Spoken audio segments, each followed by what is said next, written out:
Los celtas. Segunda parte.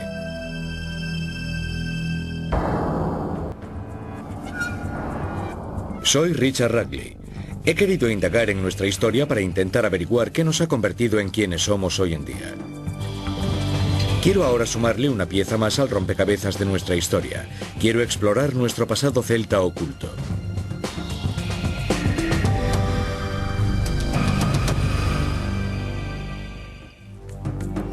Emprendí un viaje con el fin de descubrir y sacar a la luz a los antiguos celtas, una fábrica de mitos de 2000 años. Estuve en la primera ciudad celta conocida, no en las Islas Británicas, sino en Alemania. Desde allí seguí a los celtas en su viaje a través de la historia. En Alesia, Francia, pisé el mismo lugar donde Vercingetorix el Galo fuera conquistado por Julio César. Su derrota sellaría el fin del mundo celta. O tal vez no. Hoy en Gran Bretaña e Irlanda, muchas personas creen que son los descendientes de esta raza de antiguos celtas, los últimos supervivientes de una etnia empujada a los márgenes de Europa por el avance de los romanos. Pero, ¿avala la evidencia esta teoría? Mi primer problema es que los romanos nunca llamaron celta a la gente de Gran Bretaña, aunque sí afirmaron que los antiguos bretones hablaban una lengua similar a la de los celtas de la Galia. ¿Qué encontraré en Escocia? Hoy a esta nación la consideramos celta. Estoy en el norte, en las Islas Shetland, dispuesto a explorar uno de los monumentos más grandes y misteriosos de la Edad de Hierro británica. Parece una torre de refrigeración moderna, pero es un antiguo brog. Hoy perduran las ruinas de otros 500 en Escocia. Constituyen la evidencia más palpable de lo que dejó la gente que vivió aquí en la Edad de Hierro. Musa Brog es el único que está intacto. Impresionante, ¿verdad? Es el brog mejor conservado del mundo.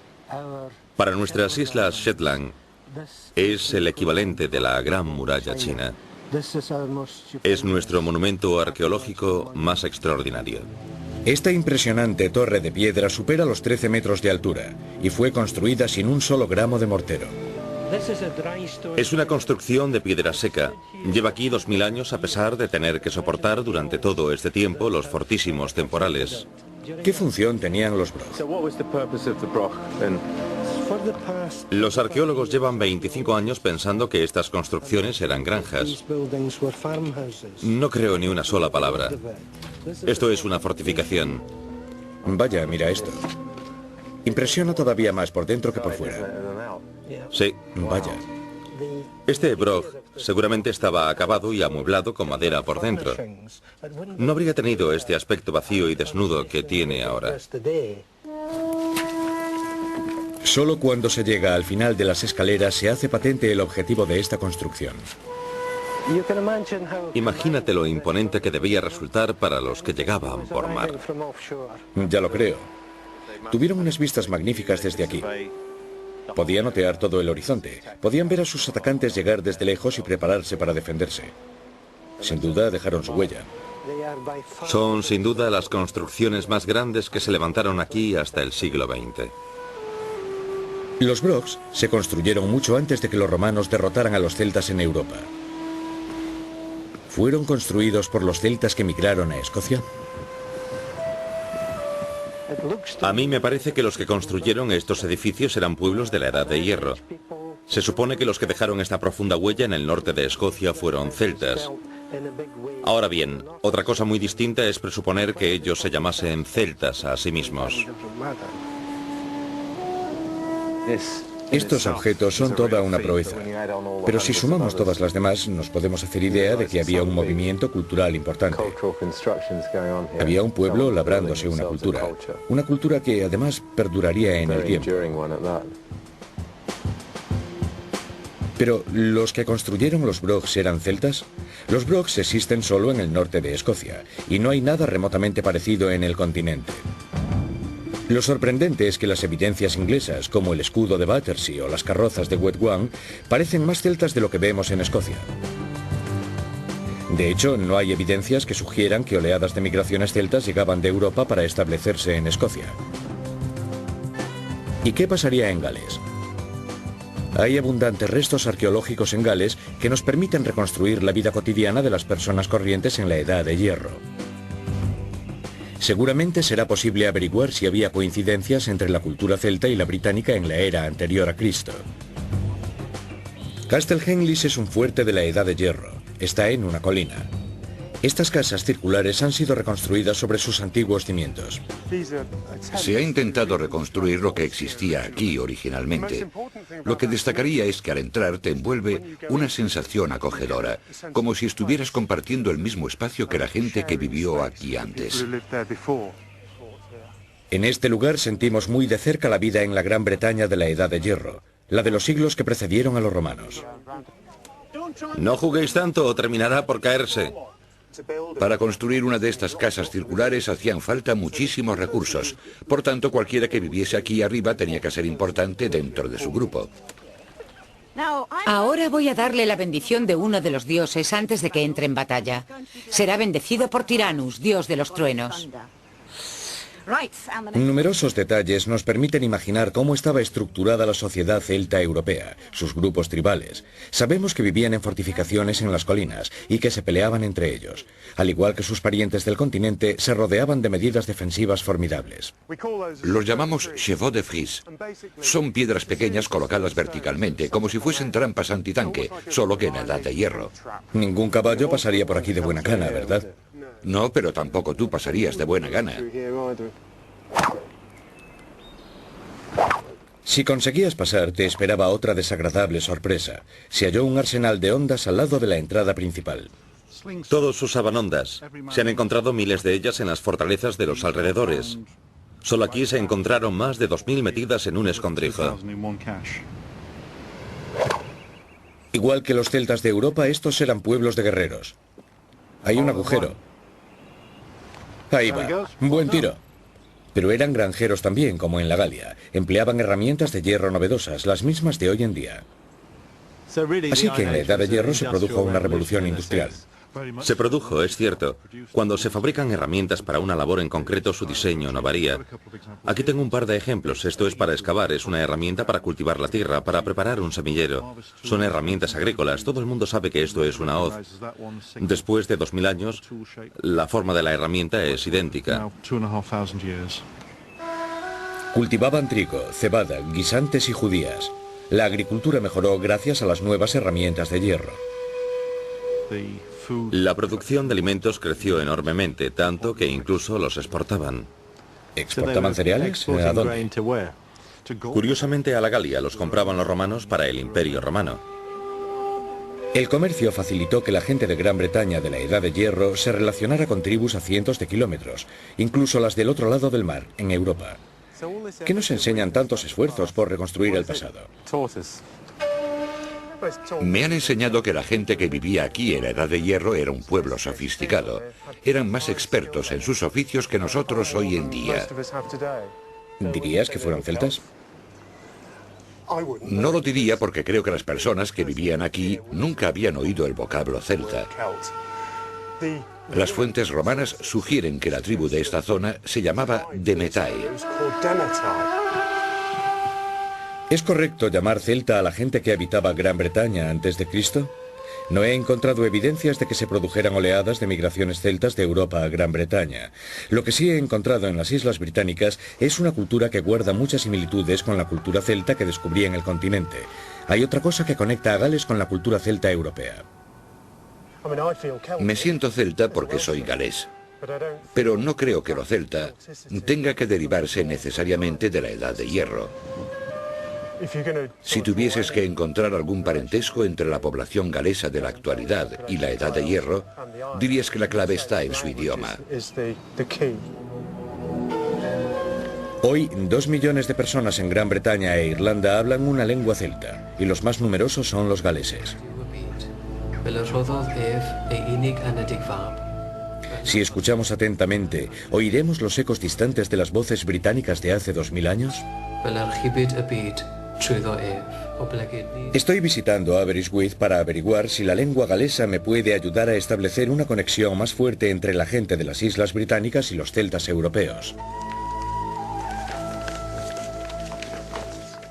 Richard, este es un mapa contemporáneo al periodo romano. Son los nombres tribales y los topónimos de Europa. Aquí están los Siceni y aquí Boudica. Boudica. Sí, por aquí están los de Metae. Y Castelhenlis. Sí, Castelhenlis está allí. Arriba en el norte tenemos a los Cornboni. Es un saliente o cuerno de tierra y corn es cuerno en galés. Por supuesto ocurre otro tanto con Cornualles, que se ubica en otro cuerno de tierra. Antes de que llegaran los romanos había muchas tribus diferentes en Gran Bretaña, pero se hablaba una lengua común, desde los constructores de los Brog en Escocia hasta los pueblos de Cornualles. Se hablaba un solo idioma, con algunas variantes en toda Gran Bretaña, pero llegaba hasta Francia también. Fíjate cómo algunos de los nombres tribales son recurrentes. Por ejemplo, tienes los Atrebates por allí en alguna parte. Sí, están aquí, sí. Eso es. Luego aquí arriba, en Yorkshire, tenemos a los Parisi. Bien, allí es donde está el enterramiento de la carroza de Wetwan. Correcto, es exactamente el mismo nombre que los Parisi cerca de París. Ahora bien, algunos nombres pueden ser iguales, pero no tienen por qué denominar a la misma gente. En cambio, en el caso de los Parisi, ambos grupos practicaban entierros con carrozas. Por tanto, quizá fuesen los mismos.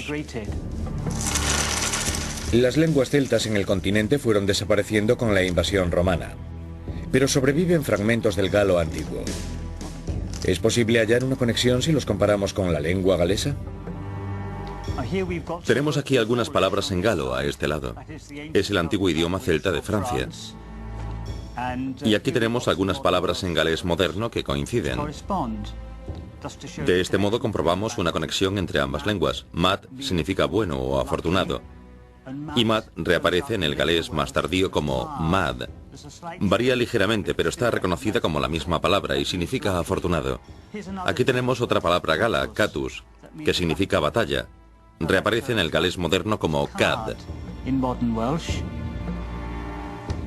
Así que a través del galés y el gaélico y los escasos supervivientes de las lenguas célticas, ¿percibimos los últimos vestigios de una corriente que en otros tiempos se extendía por toda Europa?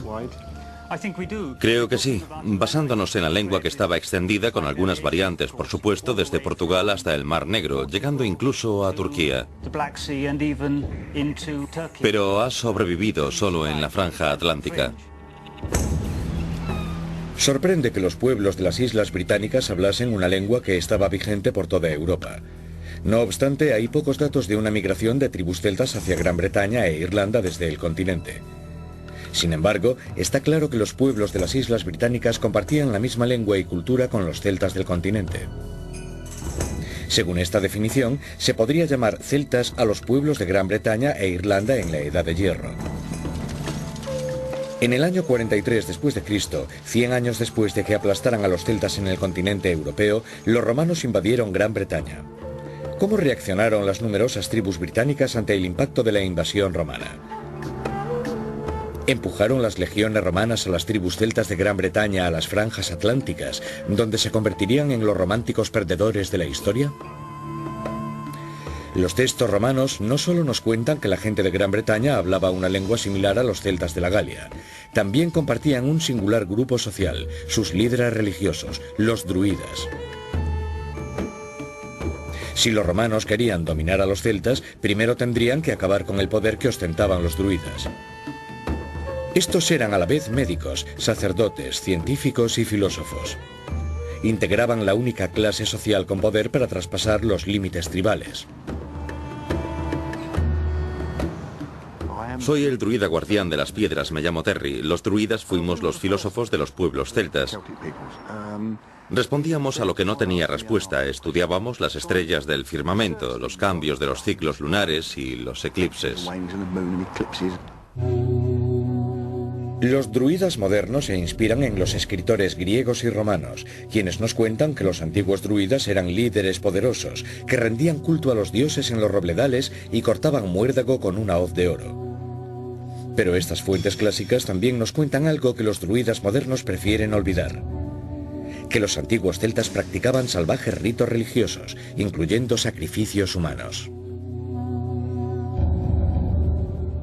¿Era solo propaganda romana o sucedía de verdad? La respuesta puede estar aquí, en las afueras de Manchester. Lindow Common es una turbera en Cheshire y el escenario de un antiguo crimen. En 1984 fueron hallados los restos de un hombre preservados en la turba. Nadie sabía cuánto tiempo llevaba el cuerpo en el lugar. Los forenses policiales comprobaron que había muerto entre el año 50 y 100 después de Cristo.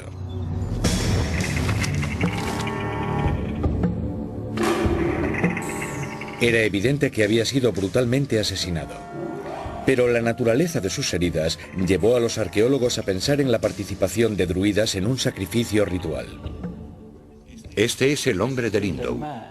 Tal vez sea la mejor evidencia que tenemos de la existencia de matanzas rituales en la Edad de Hierro.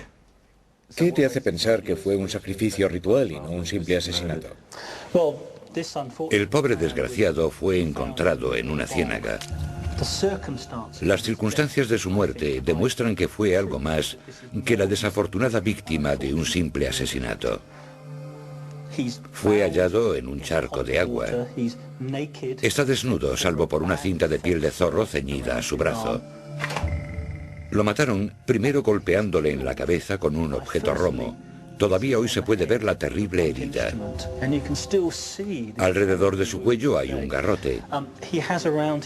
No se sabe si con el fin de estrangularlo o para romperle el cuello, porque tiene el cuello roto. Lo degollaron. Parece que lo dejaron desangrarse, y por si todo esto no lo mataba, fue sumergido boca abajo en un charco de agua. Parece que se ensañaron con él. Sí, estaba en el agua, y por lo que sabemos de la Edad de Hierro europea, en esa época el agua era el lugar elegido para dejar ofrendas a los dioses. Se suma a las otras evidencias de que fue una matanza ritual. El contenido gástrico del hombre de Lindow podría arrojar algunas pistas para su identificación. Contenía una mezcla de polen de muérdago y cereales. Sabemos por uno de los textos antiguos que para los druidas el muérdago era sagrado. Y como se encontró polen de muérdago en su estómago, la gente siempre ha asociado a este hombre con los druidas. Fue sacrificado en el momento en que los romanos invadían Gran Bretaña. ¿Es así como reaccionaron los pueblos celtas ante la invasión romana? Tal vez los druidas del lugar intentaban desesperadamente obtener la ayuda de sus dioses. Imagina que llegan los ejércitos romanos a conquistarte. Sería el momento más indicado para rogar a los dioses, suplicando que liberasen a tu pueblo de los invasores. ¿Cabe la posibilidad de que fuese un druida? Es posible. Efectivamente, al estudiar sus uñas, vemos que antes de morir, esta persona no había realizado trabajos duros. Para nosotros un sacrificio humano es el sacrificio último. ¿Crees que era así para ellos también? Es muy difícil de saber. Yo te diría que sí. Ofrecer a un ser humano en sacrificio es una decisión extraordinaria, pero es evidente que se hacía con bastante frecuencia en la Edad de Hierro británica. El sacrificio del hombre de Lindow confirmaría las descripciones romanas de druidas salvajes. Pero los mismos textos también nos dicen que muchos druidas británicos fueron asesinados cuando intentaron enfrentarse a sus invasores. Sin embargo, hubo druidas que adoptaron estrategias diferentes para manejar la invasión romana. Colchester era la ciudad más grande de Gran Bretaña en el período de la conquista romana. Era el territorio de una tribu británica llamada los Catabaloni. Estoy en una cantera de arena. ¿Quién diría que en este lugar tan extraño se hallaron evidencias sorprendentes de la relación que mantenían los celtas locales con los romanos? Las claves están en la tumba de un hombre que pudo haber sido druida. No fue un asesino, sino un médico naturista y curandero. Es el año 50 después de Cristo, 7 años después de la invasión romana. En un lugar llamado Stanway, a las afueras de Colchester, se está celebrando un solemne ritual. Un miembro de alto rango de la tribu de los Catabaloni está siendo enterrado. Junto a sus restos incinerados fueron sepultados varios objetos funerarios. El ánfora estaba en un rincón. La extraordinaria colección de objetos nos dice mucho acerca de la admiración que sentía este celta antiguo por la cultura elegante de los romanos. Salta a la vista que era rico. Seguramente sabía hablar latín. Se nota que estaba muy romanizado y que su estilo de vida era romano. Comía al estilo romano, usando tazones, platos y cuencos importados de la Galia. Pero era celta. Seguramente era británico, pero es posible que fuese de la Galia. Por ejemplo, este cuenco con colador no es la clase de objeto que encontramos en el Mediterráneo, pero sí en el norte de Gran Bretaña e Irlanda. Así que era un objeto suyo y típicamente británico. Los restos de Artemisa que se hallaron en este colador demuestran que empleaba hierbas medicinales, muy importantes en la ciencia de los druidas. Vamos a dejar que repose. ¿Qué son todas estas cosas que hay en la tumba? Cuéntanos algo sobre esto. Lo primero que nos dicen es que el muerto era médico, un curandero. Estamos seguros de ello porque hay instrumental quirúrgico. Son los únicos instrumentos quirúrgicos auténticos hallados en Gran Bretaña. Es un extraordinario juego de instrumentos de medicina, y no son romanos, sino británicos. Con ellos era posible operar huesos e incluso practicar operaciones oculares. Pero este hombre era mucho más que un médico. Probablemente era vidente porque tenía estas varas. Varas. ¿Y para qué servían? Había 8 iguales y pensamos que las empleaba para la videncia. Es parecido a predecir el futuro, aunque no lo mismo. Era como interpretar las hojas de té en una taza. ¿Es posible que sea el sepulcro de un druida? Sí, es posible que fuera druida, pero no lo podemos asegurar. Sabemos que practicaba la medicina y sabemos que se comunicaba con los dioses, porque para eso servían las varas. Pero tanto como asegurar que era druida, eso no, pero es posible que lo fuera. La tumba del médico druida de Colchester me dice mucho acerca de los celtas británicos. No todos fueron empujados a las costas por los romanos. Probablemente la mayoría se quedó donde estaba y se romanizaron. No pensarás que voy a beberme esto. Sí, te sentará bien. Salud. Salud.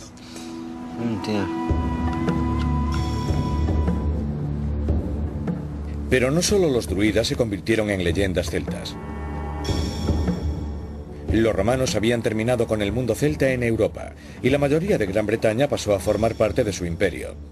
Pero una zona de Gran Bretaña jamás fue conquistada. Las tribus celtas de Escocia eran tan hostiles que los romanos construyeron no una, sino 2 murallas para mantenerlos a raya. Los romanos llamaban a sus misteriosos enemigos guerreros los pictos, un apodo que significa gente pintada. Hola, ¿has venido para aprender de los pictos? Para eso he venido, exactamente. Así que los romanos los llamaban gente pintada. ¿Por qué? Éramos muy aficionados a pintarnos el cuerpo, decorábamos nuestro cuerpo. Fíjate en cómo va Jim. Se ha empleado a fondo. Queda bonito. Pintábamos los animales que cazábamos, como los ciervos, y los que pescábamos, como el salmón. Es el arte picto. No sé por qué es diferente, pero lo es. Es arte decorativo, pero tiene un valor práctico también. Tal vez tenga un valor heráldico para identificar un clan o a una tribu. Al igual que otras tribus celtas, los pictos no escribían. En lugar de ello, trazaban símbolos sobre sus cuerpos. Esta es la superficie terrestre y aquí está la superficie del cielo, el firmamento. Allí está todo el poder, son las varillas adivinatorias entre el cielo y la tierra. Tradicionalmente el guerrero picto luchaba desnudo. Debía ser espantoso. Los pictos jamás fueron un solo grupo étnico, sino una colección de tribus británicas. Como hicieran los galos, se unificaron para luchar contra los romanos. ¿Preparado para entrar en combate? Sí, dime qué tengo que hacer. Estarás en primera línea de la formación. Espero que no te importe. Seré el primero en caer, ¿no? No, estarás a salvo porque te vigilaremos. Cuando avances, yo estaré protegiéndote. Piensa que seguramente estamos emparentados, así que me interesa cubrirte. Hay que golpear los pies y las caras. y el que sepa, las gargantas. Cuando estés entretenido combatiendo, yo puedo ayudar a los demás y también te puedo proteger. Este sistema de combate perduró durante miles de años. Así que funcionaba. Los pictos eran legendarios. Jamás fueron derrotados en su propio territorio por las legiones romanas. Atentos al grito de guerra, es Ar Blear. Va por nuestros parientes. Paso al frente. Ar Blear.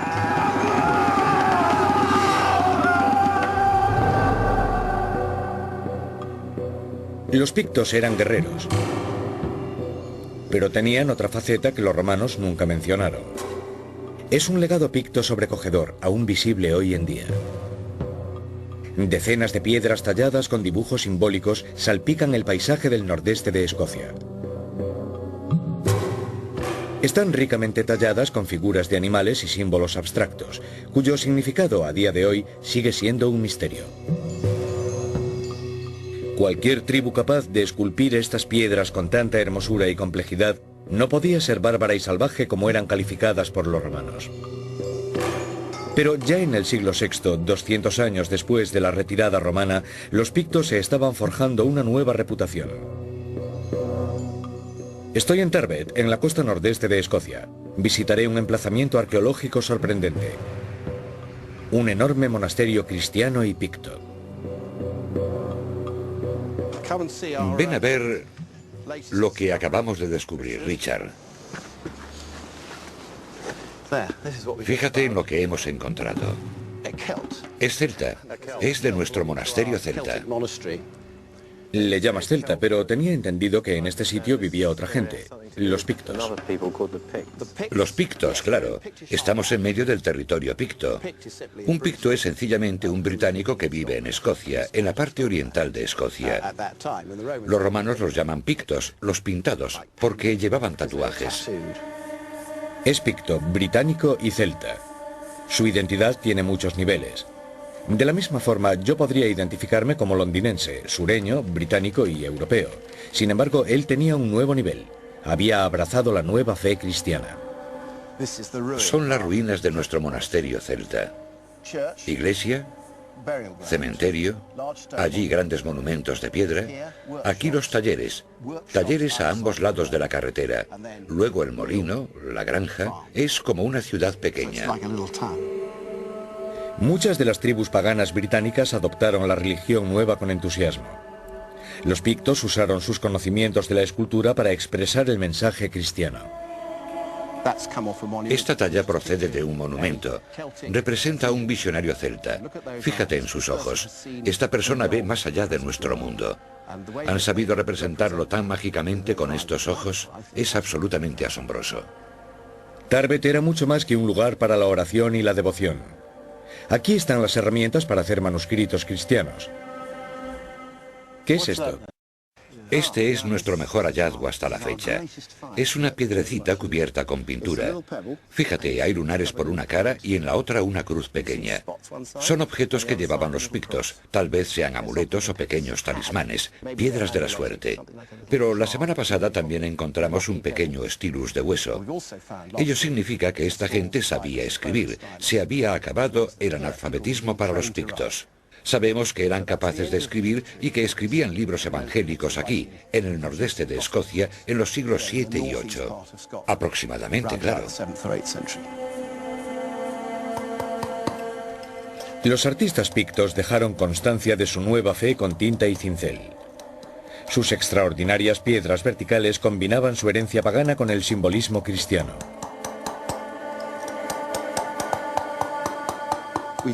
Lo que había aquí era una comunidad monástica muy adelantada, en pleno territorio picto.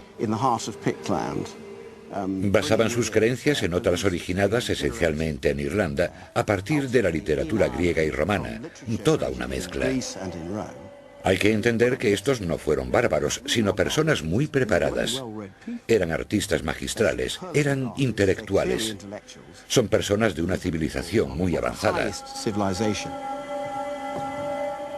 El mayor legado que nos han dejado los pictos son sus misteriosas piedras verticales. Hola, Barry. Muchas están deterioradas tras soportar el clima escocés durante cientos de años. Ahora quiero ver cómo habrían sido recién salidas de las manos del cantero. El escultor Barry Grove lleva 4 años tallando la primera piedra picta en más de 1200 años. Está recreando un monumento que estaba aquí en el siglo VIII. ¿Qué nos pueden contar estas piedras acerca de la cultura de los pictos? Es fácil adivinar que dominaban el lenguaje simbólico. No les costaba ningún trabajo imaginarse una viña que luego reproducían a la perfección.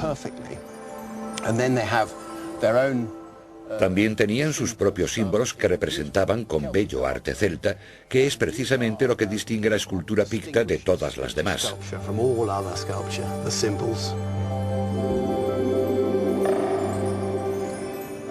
Este grabado rebosa realismo y belleza como todas las obras de los pictos.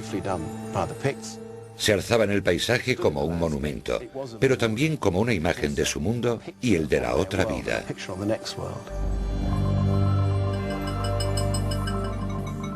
Los pictos estaban lejos de ser salvajes pintados, como una vez fueron llamados. De hecho, eran muy hábiles e inteligentes, y habían abrazado una fe importante. ¿De dónde procedía su cristianismo?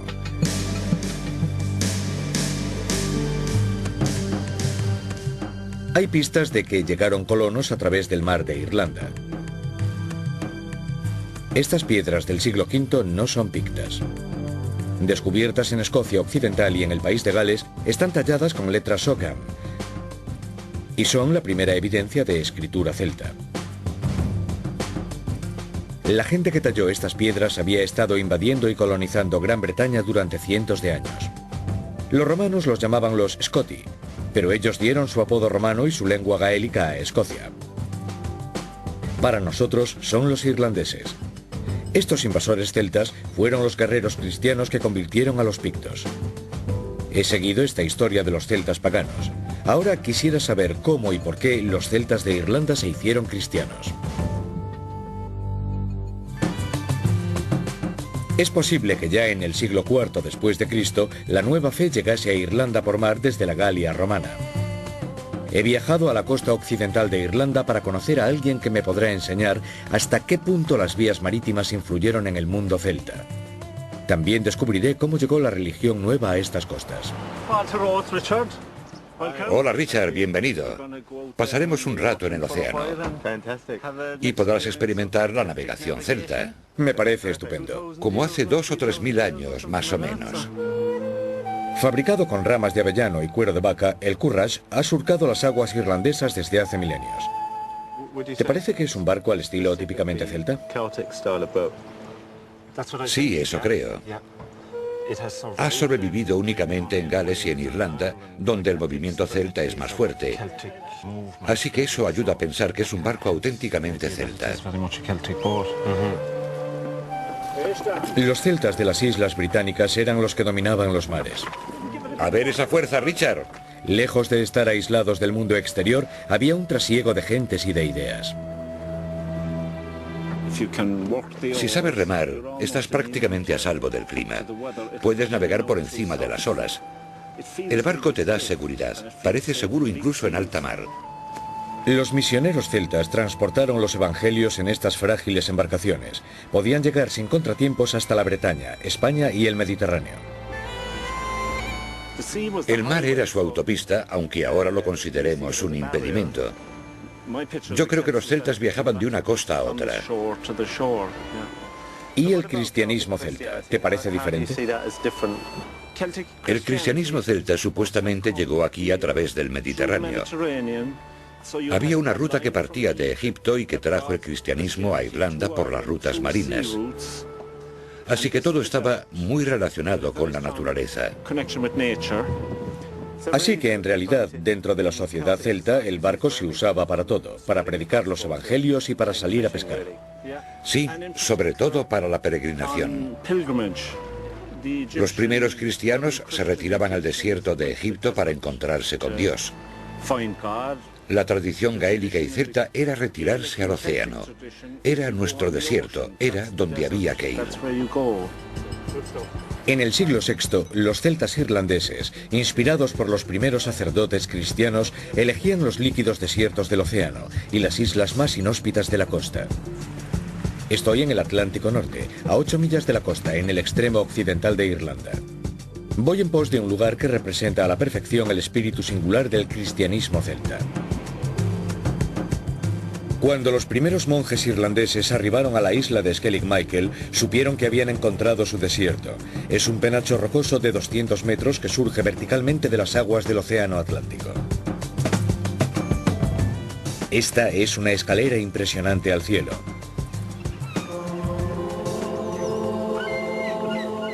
Construido en el año 600 después de Cristo, el pequeño monasterio de Skellig Michael se aferra a las rocas como una lapa. Estas cabañas en forma de colmena se convirtieron en el hogar permanente para una comunidad sagrada de monjes irlandeses. ¿Por qué eligieron este sitio? ¿No queda un poco a desmano? Parece ser que en aquella época la gente buscaba vivir en lugares aislados, llevar una vida monástica, similar a la que vivieron los patriarcas en el desierto de Egipto. Era como su desierto, en cierta manera. Por supuesto, seguramente pensaban que con ello llevaban la palabra de Cristo hasta los mismos confines del mundo. La simple supervivencia en este lugar era toda una proeza. Esta pudo haber sido la celda comunitaria donde los monjes guisaban y comían. Estos monjes celtas eran autosuficientes. La contemplación espiritual no estaba reñida con sus necesidades básicas. Y aquí tenemos uno de los aposentos más importantes y prácticos del monasterio, por su utilidad, el necesarium, que era... ¿Para qué era? Bueno, venía a ser el retrete de los monjes y claro, seguramente era el sitio más práctico porque es el único lugar donde casi no hay corrientes. Esta tradición irlandesa es única porque consigue reagrupar el mensaje cristiano con el legado pagano de los druidas y de los guerreros. La batalla no se libraba contra un enemigo tribal, sino contra el enemigo interior, quien podía ser derrotado enfrentándose a las condiciones más extremas. ¿Cómo empezó todo esto? Desde tierra firme los monjes divisarían la isla y pensarían, ese tiene que ser un lugar duro y difícil para sobrevivir. ¿Se trataba de hacer eso? Tal vez sus ideas fuesen un poco más románticas y entusiastas. Ciertamente había una faceta de penitencia. Además, es interesante resaltar que los druidas precristianos también se retiraban a entornos solitarios, así que podrían ser comportamientos heredados. ¿Quieres decir que podría existir una continuidad entre los druidas que se aislaban en la naturaleza y los monjes que hacían lo mismo al venir a estos sitios? Las semejanzas saltan a la vista. Los druidas no poseían un lenguaje escrito, pero seguramente hablaban latín y griego. Sus herederos cristianos copiaron, y por tanto preservaron los textos antiguos y la Biblia, que de otro modo peligraban durante el caos que sucedió a la caída de Roma. Navegando por alta mar dentro de sus curraghs, los misioneros irlandeses llevaron la versión celta del cristianismo al noroeste europeo. En el año 563, San Columbiano se echó al mar a la deriva desde su Irlanda natal, en una barca sin remos ni velas. Se encomendó a la voluntad divina y a merced de las fuerzas caprichosas del mar dejó que las aguas lo arrastrasen. Arribó en el lugar que habría de convertirse en eje del cristianismo celta, la isla de Iona. La isla de Iona era un lugar sagrado durante los tiempos paganos. Antes de la época de San Columbiano existía una escuela de druidas en la isla. He viajado a Iona, una encrucijada cultural en las Islas Británicas. Aquí fue donde se creó el icono más perdurable del mundo celta. El libro de Kells es el libro de los evangelios cristianos. Página tras página son una explosión de luminosidad y ricos decorados. Probablemente sea la expresión más impactante del arte que llamamos celta. Pero para mí es más que eso. Sus hojas reagrupan muchas tradiciones. El paganismo picto, el cristianismo irlandés, el escocés, Aquí se encuentra toda la diversidad de la esencia celta. Crear este libro requería una maestría técnica increíble. ¿Sabemos quién lo escribió? No lo sabemos. Los libros de este periodo rara vez dicen dónde, cuándo y quién. Trabajaba un equipo de al menos 8 artistas y escribas, y probablemente hubiera hasta 12.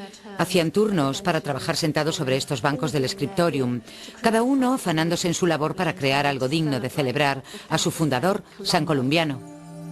Entretejidas alrededor de los textos en latín hay infinidad de imágenes de diversas influencias culturales, todas ellas pletóricas de simbolismo y significados ocultos. Cuando miras la mezcla de ornamentos y símbolos que contiene el libro de Kells, empiezas a vislumbrar cómo cobra vida un mundo increíblemente complejo. Aquí hay un símbolo bellísimo. Son el chi y el ro, las primeras letras de la palabra Cristo en griego, la X y la P. Inmediatamente te encuentras ante un símbolo griego que, como una ola, recorre toda la página. Es casi como un icono. Fíjate en las aspas de la X. Hay abundantes diseños en espiral que recuerdan a la decoración de la Ten y la Edad de Hierro, tradicionalmente asociada a la cultura celta. Algunos motivos tenían 1000 años cuando fueron plasmados en el manuscrito. Hay muchísimos símbolos escondidos. Por ejemplo, tenemos una cabecita humana al final de Ro, en el pasaje que habla del nacimiento de Cristo. Es cuando Cristo adopta su forma humana, de modo que aparece lo humano aquí. Una y otra vez puedes sumergirte en este misterio. Es parecido al juego de niños ¿Dónde está Wally? Ojo, porque aquí no encontrarás a Wally. Yo encontré otra cosa. ¿Será un picto pagano?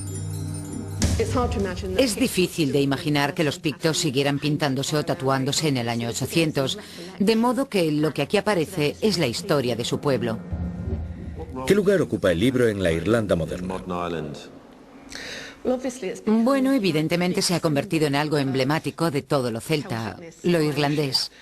Algunas personas se quedan mudas cuando insinúas que el libro no fue creado en territorio irlandés. Probablemente fue creado en la isla Iona, en la costa escocesa. El libro de Kells es un icono del arte celta, y la gente opina que es genuinamente irlandés, pero tiene influencias de toda Europa. Creo que algunos de los símbolos que la gente considera celtas no han sido comprendidos. Por ejemplo, el nudo celta, que tan frecuentemente adorna tapetes, bufandas, jerseys y mucho más, no es un diseño celta. Procede del mundo germánico y de la relación que mantenían con el ejército romano. Pero cuando los distintos pueblos de Gran Bretaña e Irlanda empezaron a fusionar sus experiencias, surgieron estos diseños y todo el mundo se los apropió como celtas. El libro de Kells no es simplemente un icono de la identidad celta irlandesa. Este manuscrito contiene las huellas digitales de la cultura picta, británica, irlandesa, escocesa y además la anglosajona. Sobre esta diversidad tradicional se levantó el cristianismo celta. La gente que reconocemos como celta jamás deja las cosas a medias. Cuando hacen algo se entregan con pasión y dan todo lo que tienen. Gran parte de la religión pagana se entrelazó con la cristiana. Por ejemplo, la idea del agua como fuente de vida y renacimiento llevaría directamente al bautismo. Los héroes, quienes sacrificarían todo por su pueblo, resultaban muy atractivos como dioses o guerreros en la mitología pagana. Gracias a esto, con frecuencia, la transición resultó fácil. Así es fácil imaginarse a los druidas convirtiéndose de la noche a la mañana en fundadores monásticos o miembros de comunidades cristianas. Hay tantos lazos entre el paganismo y el cristianismo que no es sorprendente que el icono celta de Irlanda sea una cruz. El cristianismo supuso una dulce transición y no una separación con el pasado.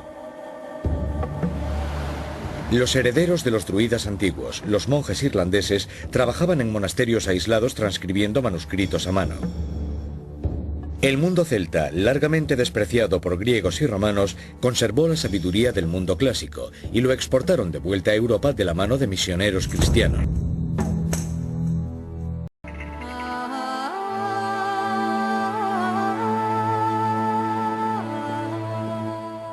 He vuelto a Dublín, después de recorrer el antiguo mundo celta durante 6.400 kilómetros.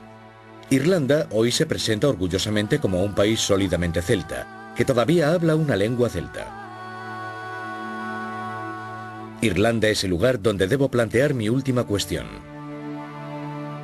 ¿Qué hace que alguien sea celta? ¿Es su cultura, su idioma o su sangre? No hay mejor sitio para buscar la respuesta que Dublín, el guardián de algunos de los mayores tesoros del mundo celta. Son el legado de una cultura de más de 2000 años. Nunca he visto nada como este barco. Es una auténtica maravilla, ¿no? Sí, es una verdadera maravilla. Una pieza exquisita. Puedes ver todos los componentes del barco, los remos y los mástiles. ¿Dirías que fue construido por un celta? Por un orfebre que trabajaba en Irlanda, puedes llamarle celta o no. Lo que es seguro es que él no se llamaba a sí mismo celta. Entonces, ¿por qué Irlanda se considera un país celta? Ser celta es una buena técnica de marketing, creo yo. Y pienso que los irlandeses han sabido aprovechar la curiosidad que despierta el mundo celta. ¿Quieres decir que la identidad celta es difícil de encontrar o que no es más que una quimera? En gran medida es una quimera. Entonces, si los irlandeses no son celtas, ¿qué son? Nos hemos llamado irlandeses desde hace muchísimo tiempo. Así que ¿para qué cambiar? Efectivamente. Tal vez en el futuro empezaremos a etiquetarnos como europeos también.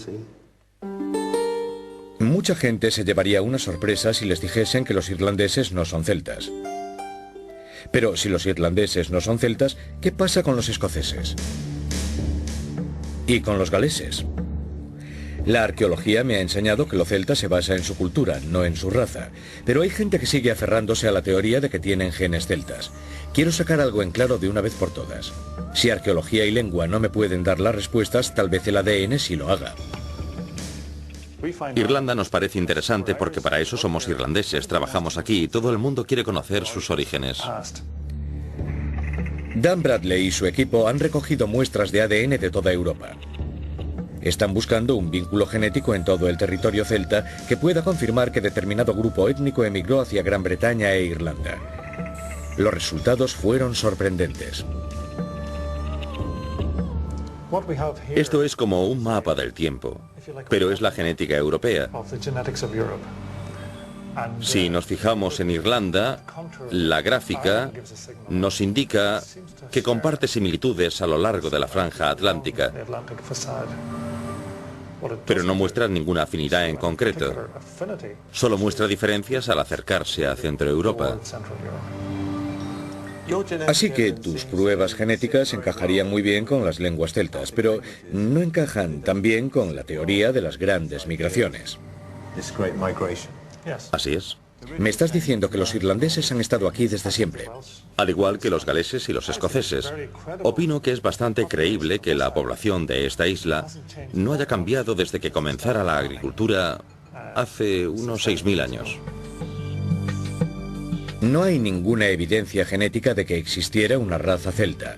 La cultura extendida que llamamos celta no está basada en una etnia, y sin embargo sí hay un vínculo lingüístico con Europa.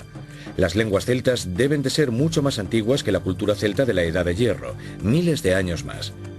Mucho antes de que los griegos acuñaran el vocablo celta. ¿Quiénes fueron los celtas? Una cosa tengo clara, no fueron una raza de inmigrantes de la Edad de Hierro. Jamás existió un imperio celta europeo, ni un grupo étnico que se llamase celta a sí mismo. El vocablo celta es muy cómodo para nombrar a las numerosas tribus europeas, pero oscurece la brillante diversidad de muchos pueblos de la Edad de Hierro. El celta moderno tiene más de mito que de realidad, pero en Escocia, país de Gales e Irlanda, el sentimiento de identidad celta está muy arraigado. ¿Qué significa ser celta hoy? En Irlanda aseguran que primero son irlandeses y después europeos. Bueno, más celta que eso no se puede ser.